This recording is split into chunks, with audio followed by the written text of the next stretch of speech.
Okay, ladies and gentlemen, today we are guaranteed to have a good time because you remember that in podcast 4, Germany's greatest poet, Goethe, pointed out that his twin brother, as well as teacher and mentor Hafiz, the medieval Persian pub poet, was the prince of enjoyers. So this is a man who knows how to enjoy life, and probably because he does it so well and conveys it so keenly, he's astonishingly popular. I published this book, I think I showed you last time, Poems of Wine and Tavern Romance, a dialogue with the Persian poet Hafiz. I'd like just to open it up and read you what I wrote to show you how astonishing it is that he's so popular today. This is a writer from the 1300s, and he's read in the public squares. I'll read you right now. As in medieval times, the culture of Iran today is poetry-loving to a degree hard to conceive in the West, whatever the West is. We talk about Western and Eastern. They're very arbitrary concepts. One of the so-called founding works of Western literature is surely the Bible, which was written entirely in the Middle East. My son-in-law's brother travels widely in the Middle East. Recently, he was in Isfahan on a Friday night where men gathered at a crossroads to recite and hear for their evening entertainment favorite poems of Persian poet Muhammad Shemseddin Hafiz, 1320 to 1389. Here in Binghamton, New York, I cannot imagine high school or college people or any other group spontaneously congregating downtown on State Street to declaim, let's say, Dante or Chaucer, two other 14th century people. To enter the spirit of this Persian master of his cultural and religious world has meant for at least one present-day adventurer to encounter an uncommonly intense poetic life. A dialogue with Hafiz poems read in the German translation by Joseph von Hammer that stimulated Johann Wolfgang von Goethe, Germany's greatest poet, to write his own influential book of lyrical replies proved transformative for me and perhaps may have an enlivening effect on others. Now, Hafiz, you remember in the poem, I gave you a sample poem of his last time, and one of the, well, in fact, the very first two verses of the poem had a huge effect on Goethe and on literary history and on me. Here's what Hafiz wrote. If the youth from Shiráz took my heart in his hand, for his beauty mark would bestow Samarkand and Bokhara. Now, what I did not point out last time is that Hafiz, according to legend, got into big trouble with this because Emperor Tamerlane was very proud of his two choice conquests of Samarkand and Bokhara, and to say that some poet's boyfriend's beauty mark or mole on his face was a more valued possession to have than these provinces was very impertinent, shall we say, insolent. And Hafiz was called to account, and there are various accounts of how he weaseled his way out of it with convoluted explanations which don't have to concern us here. But that's very interesting because it had a very important effect on Hammer himself, the translator, who wrote in his tribute, I'll turn to that right now, in his prefatory tribute, a couple of paragraphs that I think helped catch Goethe's attention in a way that had very lasting consequences. Here's what Hammer writes, and I think it's quite elegant. Honored by princes, loved by friends, Hafiz in the rose gardens of Shiraz passed in pleasure and study the days of his life during what happens to have been one of the stormiest centuries Oriental history had ever known. Dynasties moved to battle by mutual hatred arose in succession, one upon the ruins of the other, each to fall in its turn, yet all eager to raise the firebrand of war, until by the all-conquering brand of Timur, the entirety of Asia lay in flames, an encompassing and fearful conflagration. Hafiz was presented to the emperor, who received him with grace, although in one of his ghazals he had gone so far as to dismiss Samarkand and Bokhara, the chief adornments of the crown of Timur, that's Tamerlane in English, as of less worth than a beauty mark of his male beloved. The horror of the political storms that had convulsed the Orient offers a notable contrast to the untroubled serenity of the poet, who, while realms collided round him and usurpers shot upward in thunder, sang with unruffled cheer of nightingale and rose, of wine and love. The fury of the times must have freed a spirit like that of Hafiz for an even greater liberty than would have been possible in a more tranquil era. He's got something to write about, and it's urgent. Had he waited to sing immortal songs until peace and rest arrived, the songs would have remained unsung, and his name would not hover today in the Orient with high inspiration on every lip, while the names of Genghis Khan, Timur, and Nadir Shah are preserved by history only as a scar on humanity, a warning and a sad example to future generations. This spoke, by the way, to Goethe at a very important time in his life. The Napoleonic Wars were going on, and Napoleon was the most powerful man in Europe, as Timur had been in Asia. And by rebelling against Napoleon in this somewhat oblique way, as Hafiz had rebelled against Timur, Goethe was aided by his twin brother in making a very important point. Such an important point that in my reply to poem 8, which I gave you in the last podcast, I summed up what Hammer had to say and what I myself deeply feel in a poem of my own. Honored by princes, loved by friends, resting in bloomy bowered garden, to Hafiz learning pleasure lends, dewed flower mercy, Allah's pardon.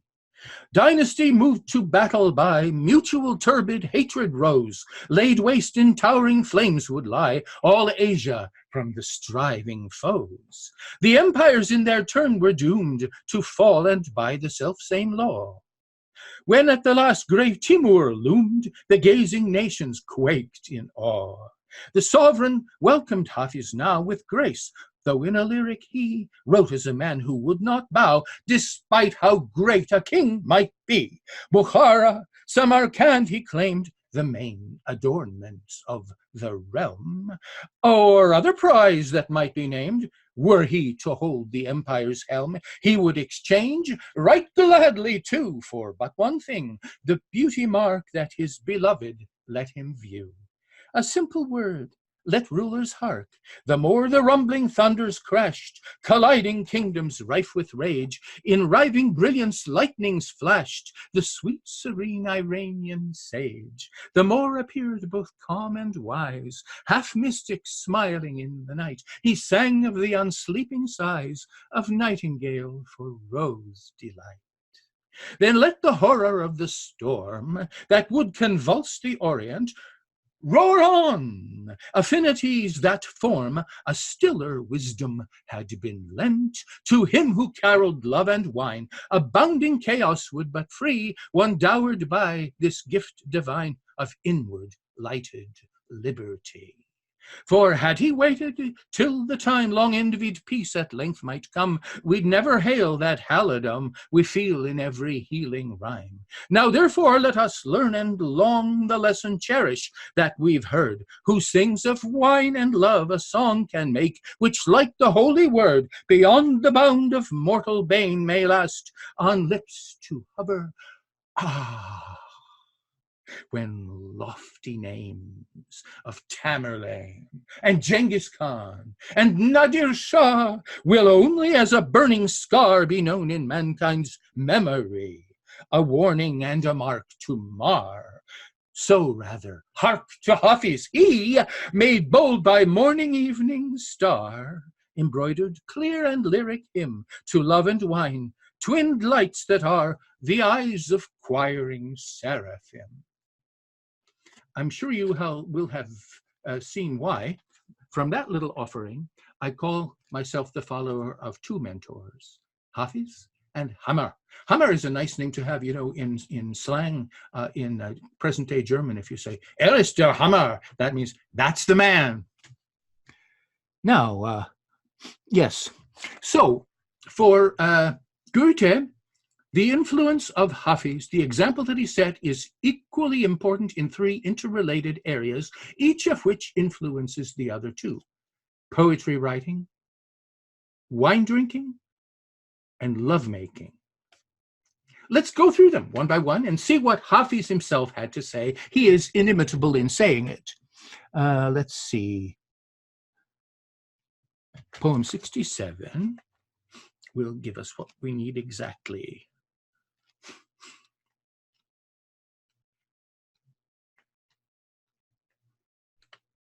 Now, you remember, in talking about Hafiz poetry, in his poem Unbounded, Goethe said, "You're the best poet because the beginning, the middle, and the end are with you the same." That's an exalted way to speak. It sounds as if he's being vaguely compared to the unity and the eternity of God. But actually, it means something quite specific. It means that Hafiz poems are always written with a recurring word or phrase, a refrain, in other words. And for Goethe, Goethe copied this, remember, in his poem, "You in 1,000 forms yourself may hide, yet all inspiring, I acknowledge you." I acknowledge you is the refrain. Now, in Hafiz's poem and in my reply, the refrain is the word candle. Mid handsome ones I'm famous, faithful is the candle. I sit at night amid the drunken like the candle.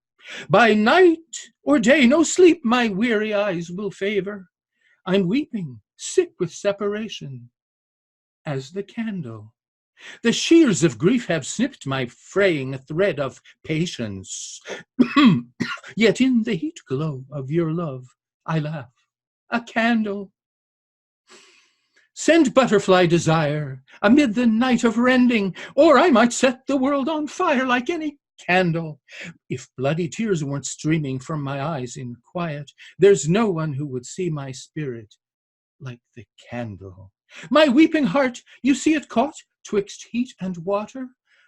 It never ceases to lament, a plaintive candle. The rock of patience molten down like wax from grieving can prove my life with love is melting like the candle. My day is dark without your world illuming beauty, yet incomplete and self-dissolved is love, a candle. Your flame of blazing love has captivated Hafiz. But when will water quench this burning of a candle? You remember he started with mid handsome ones I'm famous, faithful is the candle. So this is part of the bisexual outlook that Hafiz taught to Goethe, and which he shares with, as we well remember, Shakespeare. And here's my reply. I loved writing about candles. Actually, Hegel, in his lectures on aesthetics, praises Hafiz for his writing about candles and says this is the very spirit of the poetry of medieval Persia. It is summed up in the candle, the ultimate in joy, inseparable from grief, and the acceptance of both, and the affirmation that you are each. Here's my reply. My little daughter once, when looking at a candle, began to cry. She feared the dying of the candle. I hope I never will forget the tender moment. We cry to see life go. Our life is but a candle. Yet feel the minute, so transcending in its beauty, will climb above the little limit of the candle. That's my bit of comfort there. She didn't have that thought. She was only about 3 years old. And it is not a wonder that amid the weeping and even rage, as of a conflagration candle, the poet, smiling at enkindling by the lover, can laugh in ample triumph as an avid candle. An angry, smiling, weeping, laughing human being, a dying, living soul envisioned in a candle. Okay, now that gives you an idea of what Goethe learned from Hafiz about poetry writing. Now let's pass to theme number 2, which is certainly more like theme number 1 if you take a look at this wine glass and wine bottle. Wine and the drinking of it. Let's turn to poem 33, where we see wine merging with considerations of religion, since the pub is for Hafiz equivalent as a house of love to the church and the mosque both. Here's a little protest he made. People have been chiding him a little too much lately. He is actually a Sufi monk. He wears a Sufi habit. It's blue, but unfortunately it has far too many wine stains on it. You pious one, do not defame the drinker. His sins aren't credited to your account. If I am good or bad, just you be quiet. A man will reap whatever he had sown. I'll not abandon hope that God be gracious. You cannot know who's damned and who is blessed. A loving friend will know the drunk, the sober. A church and mosque are each the house of love. And not alone from purity I've fallen, my father paradise already lost. My head I to the taverner surrendered. So bow your head, I say, to envy dull. The garden's lovely, true, but you must relish the meadow shadow and the greening grove. What long ago was in the book indited means written, it's an old-fashioned word, you know. Do not rely on pious deeds. Glass-touching lips upon your death day, Hafiz, with bliss on lip you'll raise to heaven high. If you are so inclined, fine inclination, if this remain your custom, custom-wise. Hafiz is like a Shakespeare character. He's a complete human being. He has poems of earnest and austere remorse, and poems of fake remorse, and poems of downright rebellion, such as I would say perhaps we have here. Hammer does very interesting things in his translation. At this point, he put in a lyric from medieval Latin, which is also about problems that wine drinkers have.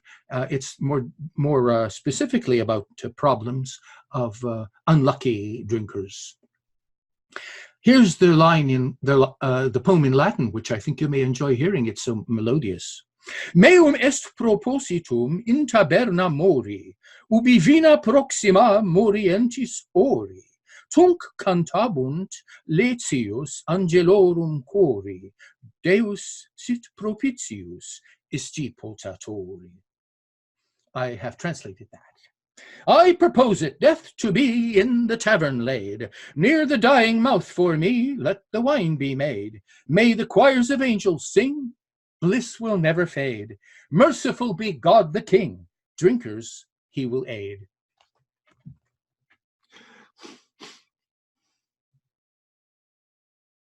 Now let's try poem 3. I think I found something quite helpful there.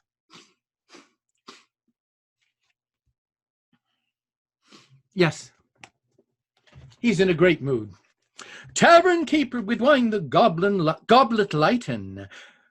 Chanter, sing, for our deepest wish is granted. I perceive in the glass, loved cheeks' reflection. Am I getting a little drunk here? What's happening? Listen, you that have felt no joy in drinking. Drunken frenzy befits the eyes of comrades. Drinking boldly removes the reins and bridle. I will favor the handsome men, but only till the slenderer cypress man approaches, he whose tongue is ensouled by love's immortal. In the book of the world I'm famed forever. Wine and bread of the wise will not prove equal. East wind, passing the rose grove in your travel, send a word to my dear one from his comrade. You ethereal flood, and you, O moon boat, sink unseen in the ocean of his kindness. Scatter eagerly, I, the seed of teardrops. I would catch in my net the bird of pleasure. That is 1 and 2, 1, 2, 3, 5, 6, 7, 8, 9, 10, 11. The hendecasyllabic or 11 syllable line was written in ancient Rome, and Hafiz borrows it. Hafiz knows all the classical meters from the Greeks and Romans, especially as they are summed up in Horace, whose poetry, since he was a Hellenophile, provides a digest of such resources. But on top of that, Hafiz, to an equal extent, made up his own meters. And I copy them. I love to copy them. Hafiz is unacknowledgedly and neglectedly one of the very greatest of metrists in the history of German literature and of literature generally. In poem 19, something quite amazing now will happen. Wine and poetry are both love. And the hero, the loving and beloved hero of Muslims is Muhammad, who received the Quran on the night of power. And Hafiz feels with his triple support the night of power. That's one of the more astonishing of poems because it is so joyful and so exultant and so proud. And it is humble in its way, but the pride, I think, takes the lead, as well it might, because we each of us have in the imaginer's mind our godly aspect, since God himself defined himself, is self-defined as I am what I am. He's the I am. There's something godly in being. The night of power of which the pious tell, with starry fire, behold it. Allah, what star has brought it back? Amid that troop of riders, how shall I, like Solomon, be riding? I, whom an ant had served as horse, that none may ever touch, unmeriting his hair. The hearts are watchmen. Everyone cries, give aid, O Lord. I faint before the dimple of his chin, for myriad hearts are lying under that hollow in defeat. The rider's mirror holder is the moon. The sun below the hooves, but dust underneath a battle steed. Behold the pale reflection on his cheeks. The sun grows weaker, trembling. The sun grows weaker, trembling, longing to share the brilliant light. I can't from comrade's glass and ruby wine depart. For this, you pious, my faith confession, pardon grant. Where drinks the raven of my writing quill? O Lord, his beak is dripping from living water's primal spring. With eyelash arrow he has made a wound that ever tuneful Hafiz with soul empowering smile has healed. It's not Muhammad that's being described most of the time, it's the lover, right, who all he has to do is blink and his eyelashes inflict a wound. Here's my reply, copying the meter, which I think Hafiz invented. I doubt the poet ever dared to print a lyric more audacious. Holy the night of power when Muhammad the Quran from God in heaven received and with the angel struggled and then with humbled will recited it aloud that all might hear. Awareness reawakened now by a lover's heaven ride. The horse he mounts recalling white Burak, the steed that through the spheric realms had the prophet boldly borne. Distinctions are negated. We behold the friend in pride resplendent, gaze in the moon, a slave-held glass. The chanter will admit that he proclaims the creed of his religion, faith in a sky triumphant love, who envy in the very sun aroused, that looked on him and turned to dust underneath the lightning steed. Burak means lightning. That was Muhammad's horse-like supernatural creature for traveling through the heavens, as well as from Mecca to Medina in the famous Hejira trip. The bard who felt as if he rode an ant near Solomon in battle, here with a pen by Eden filled, can write the scripture of his high belief. A new Burak be riding, singing a hymn, a night of power.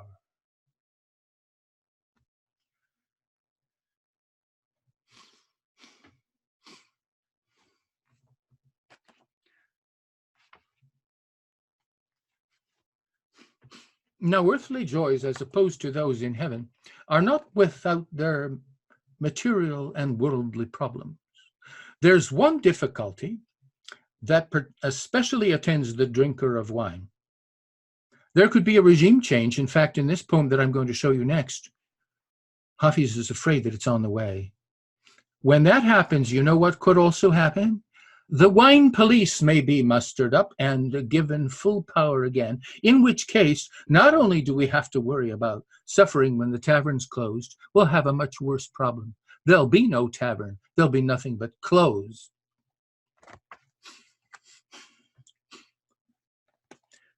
This is written in the Sapphic stanza, another of the glories that Hammer borrowed from the ancient Greeks and Romans.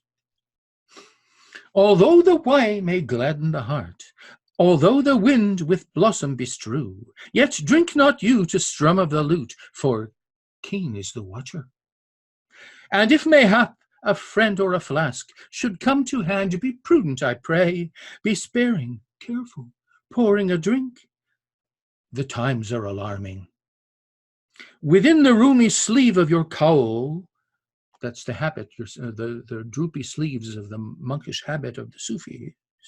Be sparing, careful, pouring a drink. The times are alarming. Within the roomy sleeve of your cowl, alert, concerned, your glass you may hide. The times are dark and crimsoning like the eye of the bottle. The marks of wine that spatter my cowl, I'd wash away with tears if I could. An age of moderation has come, a season for fasting.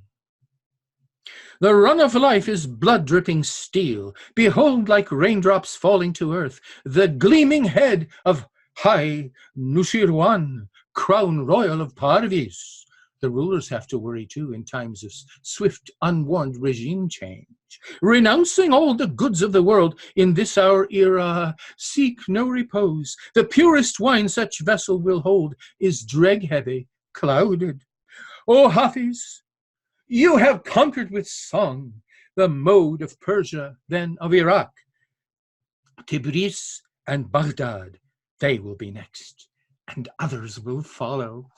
I totally love that, and it's a favorite trick of Hafiz. It's a favorite therapy and mood booster. He ends a poem praising his own skill, transcendent and perfect in the writing of poems, so that whatever may happen in the realms of wine and love, in one area at least, in one region of the world, he will triumph. He will be victor.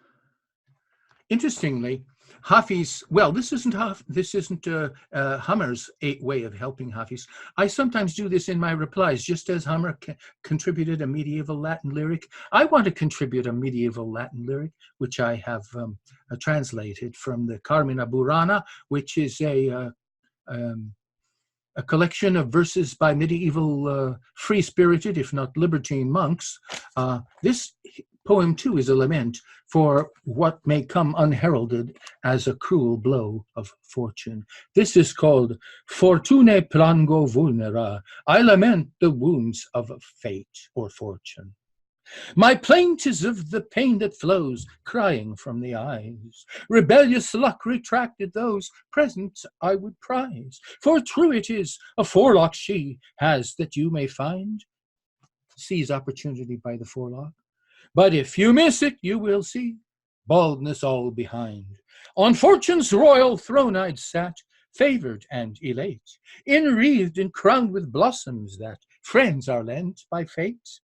Once flourishing and raised on high, happy were my days. Now fallen from the summit, I wail my former ways. The wheel of fortune turns and I sink, diminish, less, as if ejected from the sky. See his mightiness, the king that on the peak of power dwells. Let him beware, Queen Hecuba, the Ilian flower, killed, and who will care? Bisexual, that's Hafiz. And that means that he writes gloriously when he writes to women, even if that happens a good bit less than when he's writing to men. Here's one of my very favorites among all the love poems I've ever read. I love this. It's written in the Alcaic, which Hammer had again learned from his ancient Greek and Roman friends. It goes like this: and 1 and 2 and 3 and a 4 and 5, and 1 and 2 and 3 and a 4 and 5, and 1 and 2 and 3 and 4 and 1 and a 2 and a 3 and 4. It'll have no rhymes because the Greeks and Romans didn't rhyme entire poems. They hadn't thought of that idea, or if they had, they didn't especially care for it. You'll notice that in my Latin hymn of drunkenness that I just translated, have plenty of rhymes, and so does the original, but that's because it isn't ancient anymore. It's well into the Christian Middle Ages. Here's his poem to a beautiful woman. The sweet alluring charm of your face had seized the ravished world in all of its length and breadth. The Son of Heaven is embarrassed now by the lunar competing beauty. To me it seems but fitting that everyone should treasure that attractiveness here below. Your countenance bedecked in splendor, angels above may regard in homage. The sun must borrow light in his sphere, the fourth, from luster of your cheeks that refulgent gleam. She, modest, hides in shame, the seventh, lowest of earths, were her proper dwelling. The spirit holding back adoration must inanimate remain and forevermore. Dispelled and scattered be the bodies, coldly unwilling, enslaved to aid you. For you, O Hafiz, 'twere but an idle act to kiss the dust of earth at the feet of her, the raving tale of all your longing, told by the clamoring winds about you. Now, in poem 50, this book is full of treasures, isn't it? It was published by State University of New York Press, and you can order it from them, but it's available right now on Amazon as well. Very cheaply, I think. Cheaper than a glass of wine might be, although I don't know. Shiráz is pretty good wine. Here is a very interesting poem. It's interesting because of the conversation it stimulated. Two of the speakers are in the Hammer anthology of Hafiz, and the third one I contributed, so we have three people going, me and my two mentors. Here's then the Hafiz poem. 'Tis fitting you from all the handsome tribute take, for truly in the land of handsome you are king. Your eyes have every heart of Turkestan bestirred, from China, India to hairlocks bearing gifts. The aromatic and flowing tresses of the boyfriend are stressed throughout the 103 poems I translated. The whiteness of your face is brighter than the day. The blackness of your hair is darker than the night. How then shall this my malady be ever healed, when to my heart from you no means of healing comes? To Khizr's rill your slender mouth a sweetness lent, the sugar cane of Egypt near your lips ashamed. You're battering my soul, and why? You heart of stone? Too tender far my shattered heart, mere fragile glass.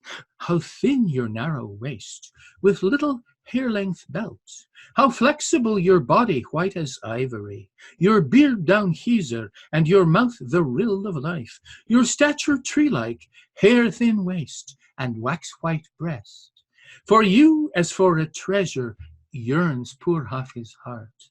Oh, were he but a slave, and to your threshold dust. That surely is one of the most powerful homoerotic poems ever composed, by Hafiz or by anyone. Now, Hammer wants us to, I meant by Hammer or by anyone. One thing that Hammer wants to show us is that his translations are not the only good ones around. He writes, he includes a poem by, let's see, Count Karl von Harrach, and it's quite quite fine. He just wants us to compare how different two versions can be. And I learn a lot from this. Let me give you the von Harrach version. To you a beauty crown, appropriate is beauty's gift. Your wine-like sparkling eyes, the heart of Turkestan uplift. And your curly hair draws China's, India's wear. Day's radiance fades away before your face magnificent. The darkness of your hair is with the midnight blackness blent. What heart its health regains if you don't heal the pains? The rill of Hizar flows as though from rosy lips it came, the spices of your mouth. Shame Egypt with her sugar cane, to me so weak brought low and shattered. Mercy show! Your ever slender waist, sublime your height and pure to see, your stature cypress high, your limbs like bending ivory, your mouth will give new life to one with illness rife. Fresh down upon your chin, so like the tender meadow green, your jasmine fragrant breast, of beauties all are you the queen, if only Hafiz prove apt servant of your love. I translated that into my very best English because I like it, and I hoped you would too. There's something very odd about it. It does not seem to foreground the man in any way, whereas the Hafiz poem did so blatantly and unforgettably in the Hammer translation. So why does this man keep it a secret? He did mention down upon, what was it, the chin, but nothing on the cheeks, and that's it. And I think that, you know, what's very odd about this is that quite often Hammer is the censor. Hammer will take a Hafiz poem that is addressed to a man, and he changes it so it appears to be addressed to a woman. This you can do fairly easily in Persian, because when you say you in Persian, the you has a gender. That certainly doesn't happen in English, but it does happen in Hebrew, and presumably, I would think, in other languages from that region of the world. And Hammer makes unjustified and, I think, not pardonable changes. But here he is perfectly happy. Maybe he thought the changes would be too hard to make, though Harrach made them. Now, this is very important, because you remember that Shakespeare, when he wrote those 39 opening poems, and then quite a large number also thereafter in the sequence of sonnets to his boyfriend, was censored almost immediately. Just a couple of decades went by, and then a Baudelarizer took out the male addressee implications and statements and turned it all into a book directed to a woman. And that was the only text available, as I pointed out, for almost a century and a half. Well, here our translator is once again censoring. And what I did was I got the latest philologically, that is historically and textually scrupulous version from Germany, done by Joachim Wohlleben, a marvelous book. And he showed me what the original U's were and what the original male addressee was and how clear that was made in innumerable poems. And I quickly switched the pronouns back so that if you read this book, you will be getting something very, very close to what Hafiz wrote, particularly in the gender area. And here's my brief discussion of the matter, because it is fascinating from the point of view not only of literary history, but of cultural history in general in the last few centuries, and in ways highly relevant today. Here then my reply. In Persia, too, they love the kind of blazon hymn that Edmund Spenser, Philip Sidney were to write, a later style we find invented by Marot. In Europe, a tradition of ambivalence accrued to lyric listing of the body parts, an entertaining topic. Many people think parodic humor came to dominate the work that claimed, "My mistress' eyes are nothing like the sun." 130, Shakespeare. Hafiz blossoming would seem of all ironic shadow to be free, but as in William's Lieder, songs, where we cannot tell in any given lyric if it be addressed to William's cherished comrade or his lady dark, these in a drama fully worthy of the plays contend for his affection, for he loves them both, although they love each other, sweetly heating strife. So here the fond portrayal of the paragon shows either man or woman in the poet's mind. More likely man, however, for there's been a trend conformable to narrow sects morality, of gender alteration in the rendering of Hafiz verse. And I would note with Hammer here, and not with Karl von Harrach, though I like his lines, depicted is the king of beauty, not the queen. And let me add that after reading Hafiz's work, our expectation we may need to readjust for beauty goals portrayed in vaguely gendered traits. A narrow waist and fragrant hair and ruby lips are found in Hafiz's work in women and in men. And that is why a body blazoned in a verse may readily be gender switched, and even yet, in this portrayal, few, if any, changes made. You'll maybe hear a Hafiz tune and quickly mark, no hint about the gender of the addressee. Now here's a value statement patently implied. It's only love we care about, and love is love. Well, I'm going to do myself and you a favor by giving you one of the jolliest poems that Hafiz ever wrote. It was a picnic to translate it, and a picnic to reply to it, because I think it's about going on a picnic. Oh, by the way, the meter here is extraordinary. It was borrowed. It's 1 and a 2, 3 and a 4, 5 and a 6, and 1 and a 2, 3 and 4, and 5 and 6, and 1 and a 2, 3 and a 4, 5 and a 6, and 1 and 2, 3 and 4, and 5 and 6, and that's a meter quite rare even in the ancient world, but Horace used it, and that's where Hammer learned it. Place that is safe, wine that is pure, friend that is true, and these the three that you've been granted. Fate delightful, truths of the world, deeds of the world, all are in vain. 1,000 times have I confirmed that rule of merit. Quickly to find safety at last, limited time, for robbers lurking in the rear guard lie awaiting. Sad and alas, up to today, never I'd known the one I chose for guide would lead to lucky fortune. Over the cup, rubious wine, penance to do is merely phantom thought. The reason won't support it. Chin dimple fine, this will contain lovable charm, no rich and myriad wisdom ever can encompass. Where is my heart? Leading me wise onto the path. My friend, I never could succeed astray in finding. Slender the waist, wonder to see, even if I may no embrace attain, the mind will take its pleasure. Ruby recall, mentioned before, why be surprised? The eye an ardent pyrope for a ring will offer. Smiling the mouth, truly I'm yours, never a doubt. Oh Hafiz, like a little boy he'll fool and lead you. The lover compares his eye to a pyrope, which is a red gem, because in medieval Islamic culture folklore, it was thought in the Middle Ages that if your eye is bloody, that's the heart's blood of truly impassioned feeling coming through. It also, I would have to add, from my somewhat sly point of view, might characterize the wine drinker, but that's fine. Here's what I have to say, and I conclude with it.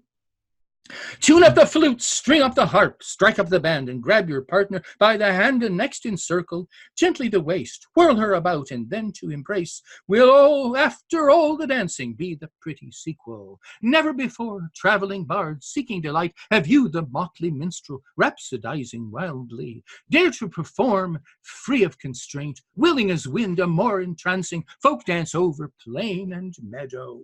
Follow the sun, tracing the brook, fording the stream, and bring a picnic lunch and spread it on the greensward. Louder the heart, warmer the blood, higher the mind, we follow Hafiz to the promised land of pleasure. Quaffing the wine, singing a hymn, thanking the Lord, a poet comforting on dustly earthly journey. Slumbering wine, waking acclaimed, bidding the man rewarded be in sweet, rejuvenating virtue. Prospering palm sheltering all, rubious fruit who eat and drink in shadow while the sun is climbing, echo the law saying to those baffled and dry that spirit by enjoyment grows in holy making. tabret and flute, barbiton bold, zither and lute, enhance the fervor of the dancing of the dervish. Rhythm to play, altering soon, moves with a mood that like the streaming heaven cloud will shape be shifting. Music and wine, dancing and chant, psalming in awe, enable widened heart to make the great surrender. Maybe he isn't a pious poet on all occasions, but it is Islam that means surrender.